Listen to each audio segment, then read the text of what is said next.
ማስታወቂያ የአደጋ ጊዜ ስልክ ቁጥሮች ሲከፋዎት ዮሐንስ 14 ከ1 እስከ 4 ይደውሉ።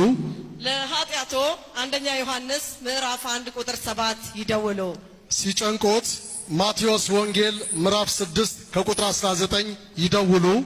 አደጋ ሲገጥሞት መዝሙር 91 ይደውሉ። እረፍትና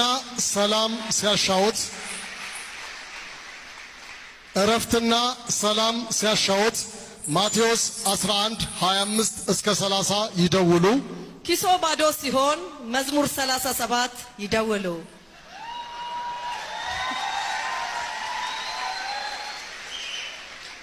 ብቸኝነትና ፍርሃት ሲከቦት መዝሙር 23 ይደውሉ። ወደ እግዚአብሔር መጮህ ሲፈልጉ ኤርምያስ 33:3 ይደውሉ። የሚቀጥለው ፕሮግራማችን ኬሮ ነው። ከዚህ በማስቀጠል እንድትከታተሉት እንጋብዛችኋለን። አስተያየቶቻችሁን ደውሉልን።